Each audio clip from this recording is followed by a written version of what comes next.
Saya rasa itu sahaja, Puan Bennett, kata Camilla dengan puas, sambil melihat senarai beli belah yang panjang dan menconteng barang-barang terakhir. Kakak saya membuat persediaan untuk setiap perjalanan membeli belah seolah-olah ia adalah ekspedisi selama setahun ke tanah yang tidak dikenali. Sebenarnya, saya turut serta dengan senarai beli belah saya. Saya mahu satu lagi buku lakaran besar, jika ada. Saya menunjukkan saiznya dengan tangan saya. Dan sebungkus pensil arang. Sila. Camilla mengisahkan, sebaik sahaja anda mengira semuanya, Encik Stamish akan mengatur agar semuanya dimuatkan ke dalam bot kami. Puan Bennett mengangguk dan mula menyusun senarainya sendiri untuk menagih Camilla. Roland Stamish, pembantu peribadi Camilla, menghampiri kaunter. Dan tidak lama kemudian mereka asyik berbincang tentang cara terbaik untuk membungkus kotak-kotak untuk pengangkutan ke dok. Saya nak makan sesuatu, kataku sambil memandang Camilla dengan penuh harapan. Dia sedang melihat kotak pameran mainan kayu. Apabila Camilla mengambil sebuah bot kecil, saya sedar dia sedang memikirkan arti. Dia tidak mahu meninggalkan anak-anak di rumah. Tetapi si kembar telah bertengkar semasa sarapan pagi. Akhirnya, Ellory menamatkan pertengkaran itu dengan membaling pastri British ke arah kakaknya, tetapi ia secara tidak sengaja terkena jug perak dan menumpahkan krim ke atas meja. Kemudian Camilla benar-benar marah. Camilla, saya panggil. Makan tengah hari. Apa? Dia bertanya, sambil mendongak dari bot mainan. Tidak, bukan hari ini, saya rasa. Kita kena pulang. Roland pasti mahu. Tolong. Saya merayu, sambil memutar cakera berwarna-warni dengan figura ikan lumba-lumba yang melompat dari ombak. Kami sudah lama tidak makan tengah hari bersama. Kami tidak pernah melakukan apa-apa bersama. Kita di sini, bersama. Di sini, kata Camilla. Dia meletakkan bot itu kembali ke kotak pameran dan mengelap jarinya. Saya memuncungkan bibir saya kerana tidak senang. Saya telah merancang hari ini secara terperinci, tetapi setakat ini semuanya tidak berjalan seperti yang dirancang. Ada tempat makan di hujung jalan. Oh, ya, Camilla bersetuju. Mereka ada sup ikan berasaskan susu yang sangat sedap, pekat, dan kaya. Kedengarannya sangat baik. Saya agak lapar semasa kami membeli belah. Dan awak? Camilla melirik jam tangannya. William telah memberikannya kepadanya sebagai tanda pertunangan mereka dan sebagai tanda bahawa dia akan sentiasa menghormati masa yang diluangkan olehnya untuk menguruskan estetnya. Secara kebetulan, saya mengisyaki Camilla telah berkahwin dengannya hanya atas satu sebab, Dia satu-satunya penyokongnya yang segera menyerahkan peranan kepimpinan kepadanya. Akhirnya, Camilla menghembus nafas perlahan dan berkata dengan kuat, "Saya rasa kita ada masa, Encik Stamish. Saya dan kakak saya akan pergi makan tengah hari. Beritahu saya bila awak sudah bersedia untuk pergi." Ia bukan soalan. Dia jarang bertanya soalan.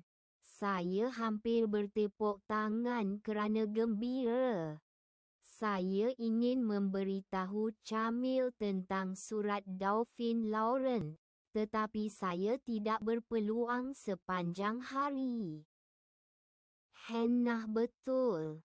Camille tidak mungkin akan bersetuju serta-merta. Dia memerlukan keyakinan dan pujukan.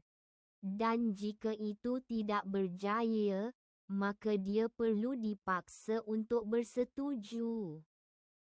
Saya telah membuat keputusan penting sebaik sahaja Camille terganggu dan menjatuhkan sampul surat itu ke dalam peti mel.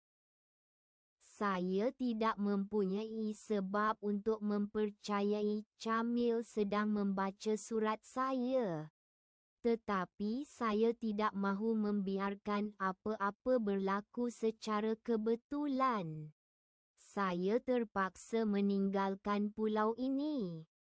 Kami duduk di meja yang tersembunyi daripada mata yang mengintip dan jelas ditujukan untuk lebih daripada 2 orang. Ia terletak di bahagian belakang, di sudut yang tenang, jauh daripada yang lain. Camilla duduk di hujung meja, tersembunyi di sebalik skrin kayu, dan saya sedar inilah tempatnya. Tempat Duchess. Kami jarang muncul bersama di khalayak ramai.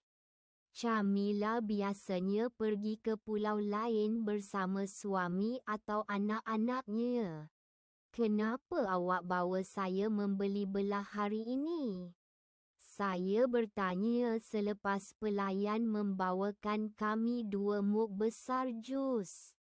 Minuman itu tumpah sedikit di sepanjang jalan, tetapi dia tidak bersusah payah mengelap mug-mug itu, jadi tidak lama kemudian meja oak itu dipenuhi dengan bulatan melekit. "Hah!" Camilla mengulang tanpa sedar. Dia memerhatikan orang, meneliti wajah mereka dengan teliti. "Kami tidak pernah pergi membeli belah bersama. Biasanya anda membawa Roland bersama anda untuk ke rumah, atau anak-anak jika tiba masanya untuk memesan pakaian baru. Kali terakhir kami pergi ke suatu tempat bersama adalah ketika..." Saya mula teringatkan kembali. Tentunya perkara seperti itu pernah berlaku sekurang-kurangnya sekali. Tetapi saya tidak dapat mengingati apa-apa. Camilla berhenti memerhati dan memandang ke bawah. "Saya rasa anda tidak berminat untuk pergi ke tempat pemasangan dengan kami atau membincangkan kos bahan bumbung baharu untuk bumbung condong yang direka untuk larian air hujan." "Mungkin tidak.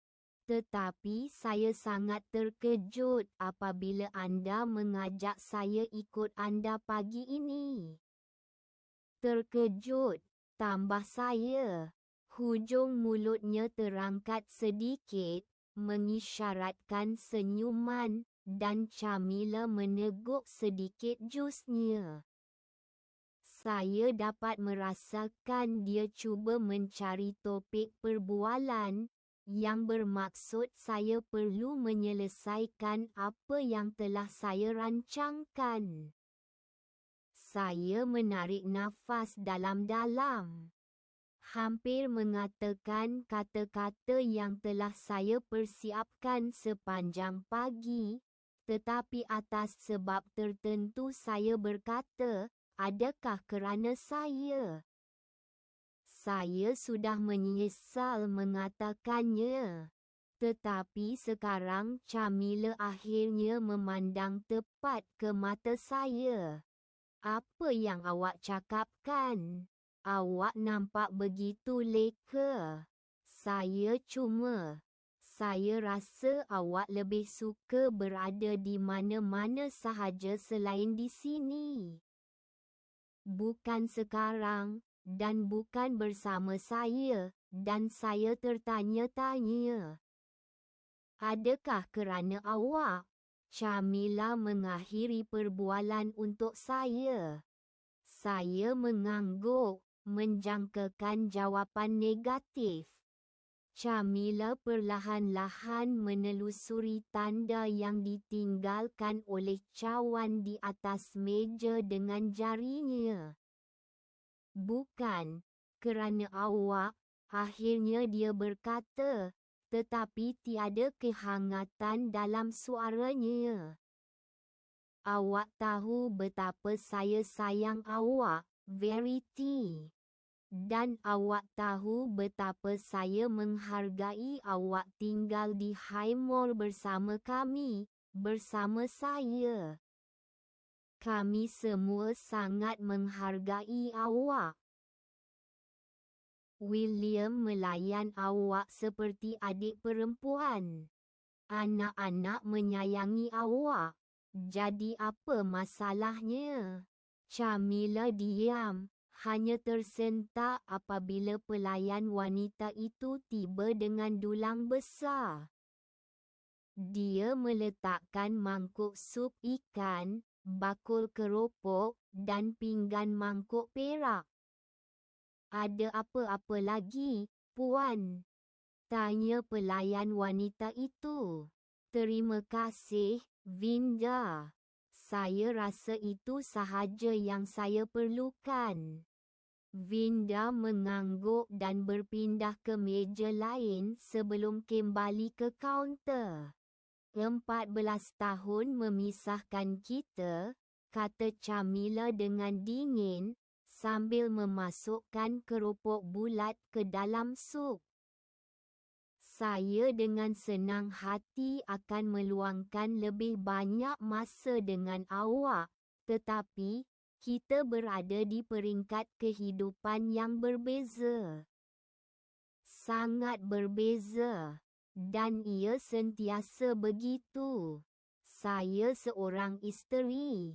Seorang ibu. Saya menguruskan duci dan mengendalikan urusan di istana.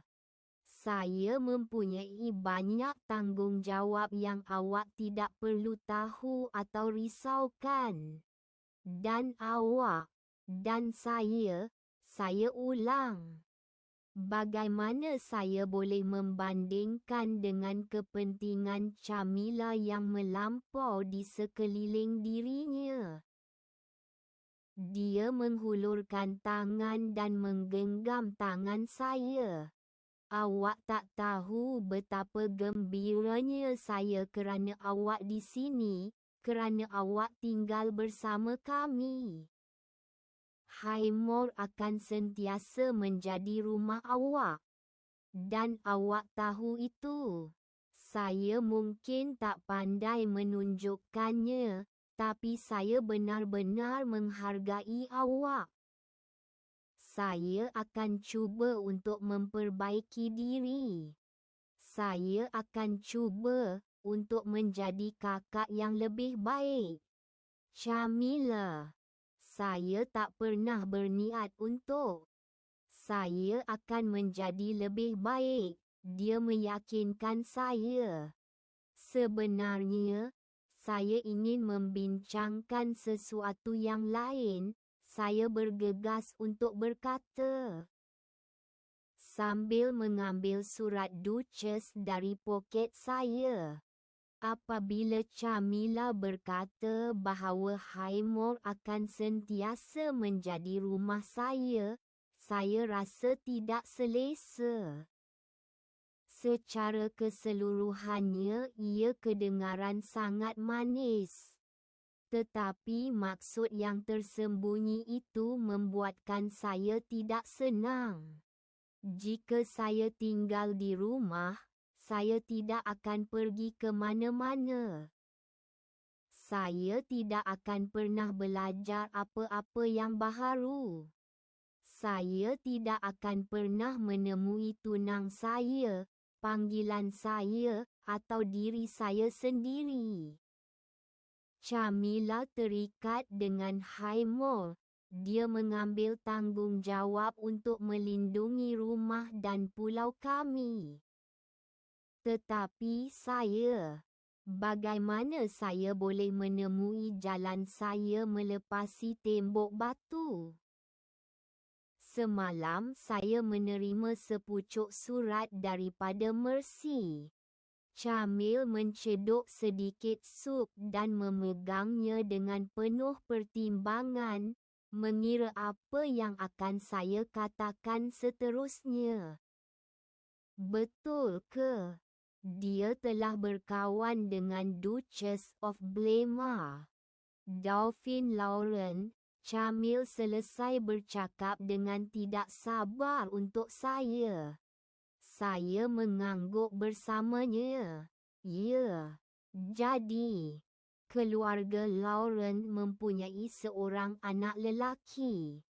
Alexander, dia menyampuk lagi, sambil menuangkan lagi sepotong keropok ke dalam sup. Alexander, saya mengesahkan. Setiap kali dia menyampuk, saya menjadi semakin gelisah, dan rasanya seperti batang anggur yang panjang dan fleksibel yang kusut sampai ke tekak saya, mengancam untuk mencekik saya. Dia seorang pemuda yang menyenangkan, kata Camille sambil mengalihkan pandangannya lagi. Awak tahu, dia kurang upaya, Alexander. Nampaknya seperti jatuh teruk atau penyakit zaman kanak-kanak, saya tidak ingat dengan tepat. Dia menggelengkan kepalanya, seolah-olah ia tidak penting. Kakinya tidak bergerak sepenuhnya, jadi Duke muda itu bergerak di atas kerusi roda. Camilla mengambil satu lagi sudu sup. Awak tak suka ke? Dia menunjuk ke pinggan saya masih belum menyentuhnya. Saya cuma menunggu ia sejuk. Biar saya teka. Dauphine telah mengganggu Mercy dengan jemputan ke Shontilal, kan? Dia pasti mahu menyatukan mereka berdua tanpa pengetahuan saya. Dan Mercy menulis surat kepada awak untuk bertanya bagaimana untuk keluar dari masalah ini sekarang. Betul tak? Dia mengeluh dan menggosok pelipisnya. Tidak, sungguh, kadang-kadang dia bertindak seperti kanak-kanak. Apa? Itu bukan apa yang saya maksudkan langsung. Tetapi Camilla sudah pun memainkan senario ayalan di kepalanya, dan dia tidak dapat memberi perhatian kepada saya. Terima kasih, katanya. Dauphine mungkin telah berputus asa untuk menemui seseorang, kerana semua orang tahu bahawa hati gadis ini sudah menjadi milik Dia berhenti di tengah-tengah ayat dan memandang pasangan yang telah berlalu dengan marah pada jarak yang tidak cukup hormat dari mejanya. Baiklah, awak tahu. Ya, saya tahu. Tetapi itu bukan apa yang ditulis oleh Mercy, kataku, sambil berhati-hati mengeluarkan surat Duchess dan meletakkannya di atas meja. Camilla memeriksa sampul surat itu dengan teliti dan membuka lipatan halaman yang renyuh. Saya memerhatikannya membaca mesej Duchess, yang ditulis dengan dakwat terang. Sekali, 2 kali, 3 kali. Akhirnya, Camilla meletakkan surat itu ke tepi. Tidak, dia membentak tanpa berlengah lagi. Apa maksud awak? Tidak. Tidak, awak takkan ke mana-mana. Dia meneguk jusnya. Dalam situasi biasa, saya hanya akan mengangguk dan memenuhi wasiat kakak saya. Tetapi kini kata-katanya baru-baru ini terus-menerus kedengaran di kepala saya, membuatkan darah saya membeku. Himur akan sentiasa menjadi rumah awak. Sentiasa. Ia akan sentiasa menjadi rumah saya. Rumah saya akan sentiasa berada di sini. Tetapi kenapa? Adakah dia bertanya bagaimana saya mahu menjalani hidup saya? Tidak.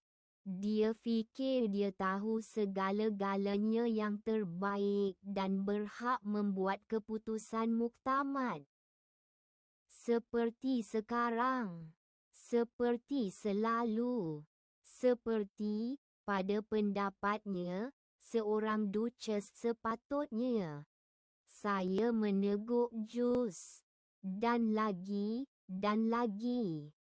Saya tidak ingat meminta izin. Camilla mengangkat keningnya, jelas tidak menjangkakan jawapan sedemikian. Minggu depan saya akan berumur 18 tahun.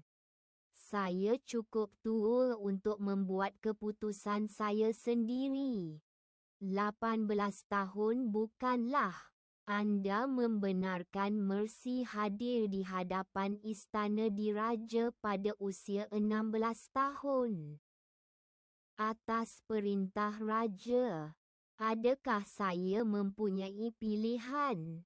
Honor pergi pada usia 17 tahun, sambung saya dengan suara yang tenang. Ia satu tamparan berganda bagi saya. 2 adik perempuan terdekat saya meninggalkan rumah seorang demi seorang dalam beberapa bulan. Saya rasa ditinggalkan. Tetapi saya cuba untuk tidak berputus asa. Kerana hanya dalam beberapa tahun saya boleh menyertai mereka. Cuma ia tidak berlaku. Mereka telah lama meneruskan kehidupan mereka. Dan saya tersekat di sini. Selamanya. Honor menjadi pengasuh. Dia mempunyai pekerjaan. Begitu juga saya perhatikan, sambil melirik surat itu. Ini bukan. Camilla terdiam, menutup matanya dengan letih. Ini berbeza. Saya sudah menerimanya. Mata Camilla terbeliak, dan seketika ia menyala dengan api. Apa? Dalam balasan saya berkata saya dengan senang hati akan menerima jemputan itu. Saya telah menghantarnya pagi ini. Camilla menarik nafas dalam-dalam. Dia tersipu-sipu dalam-dalam, dan saya perasan tangannya menggeletar kerana kemarahan yang hampir tidak dapat ditahan. Jadi, anda akan menulis surat lain dan mengatakan ada kesilapan. Sudah tentu awak perlu meminta maaf, tetapi saya tidak perlu meminta maaf. Saya akan pergi. Tidak, balasnya dengan tenang yang menakutkan.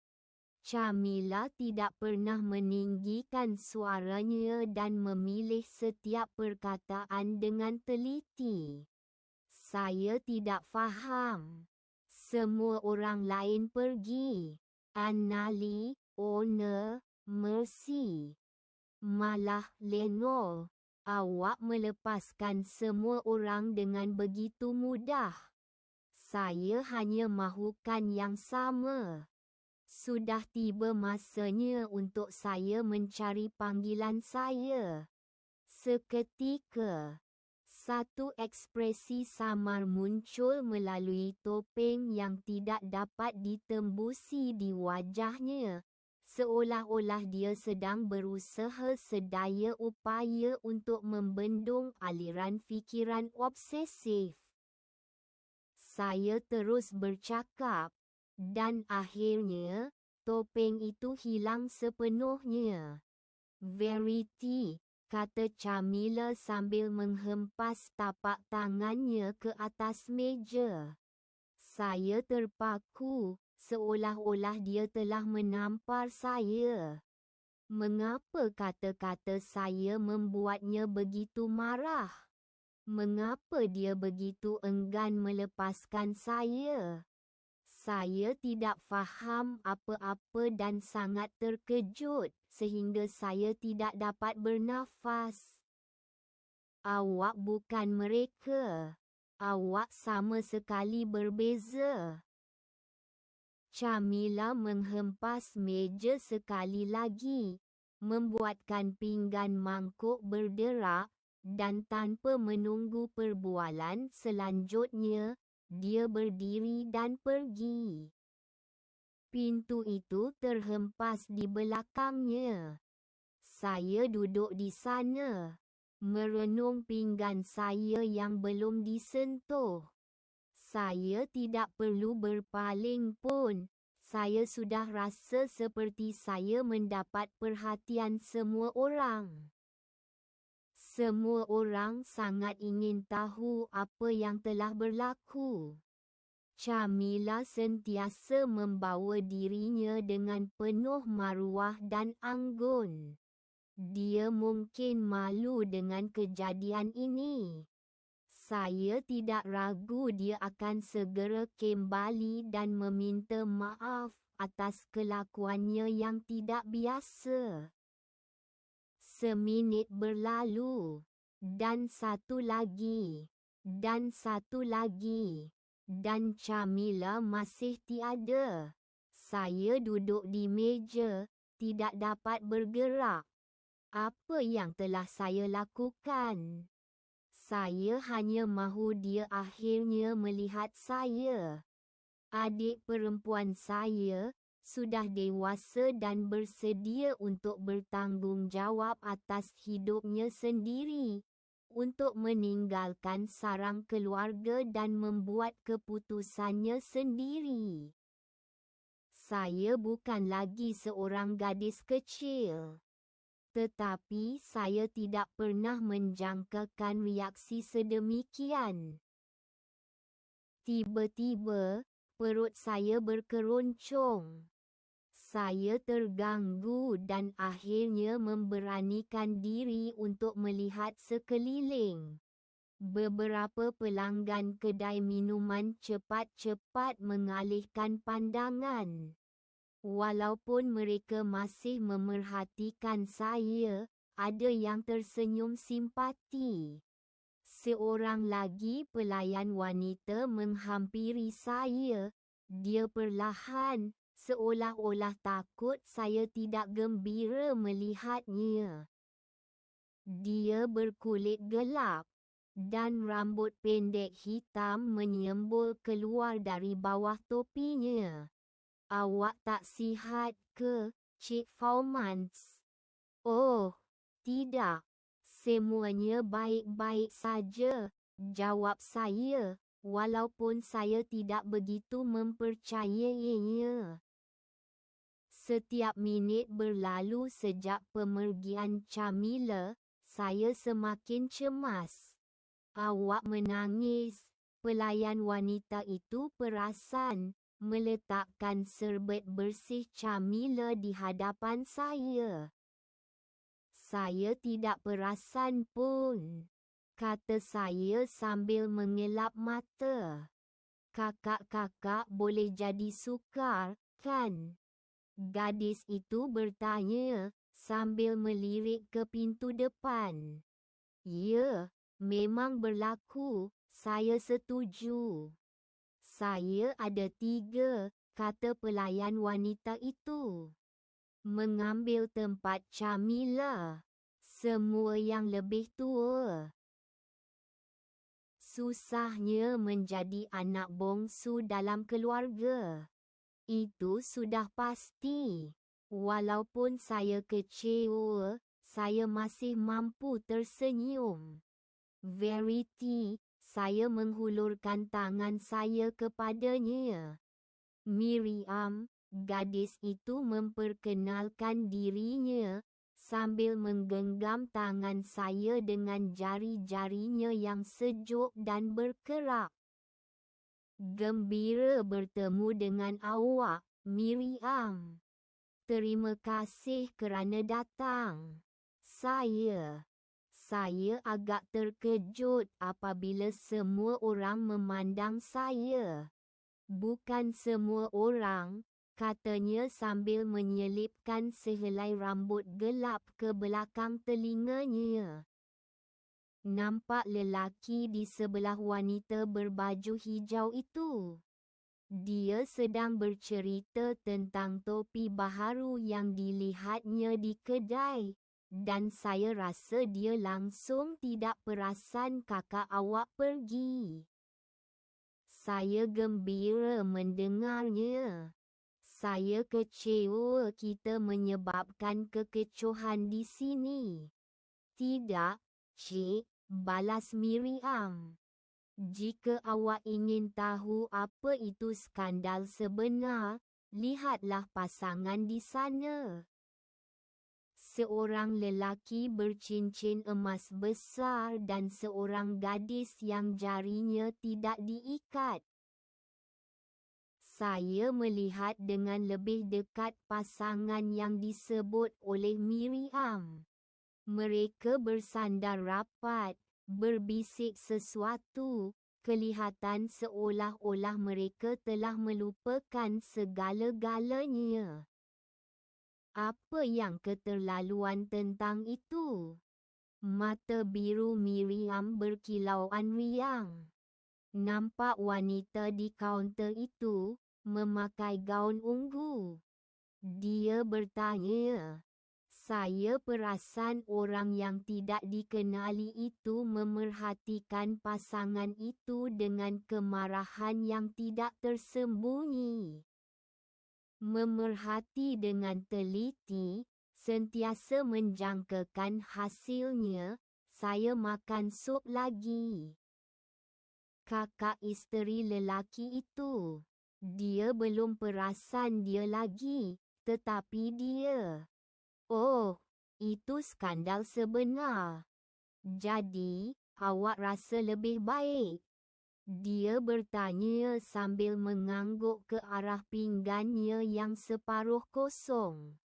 Ya, saya menjawab. Saya masih tidak tahu apa yang perlu dilakukan, tetapi... Verity. Saya terkejut apabila mendengar suara kakak saya.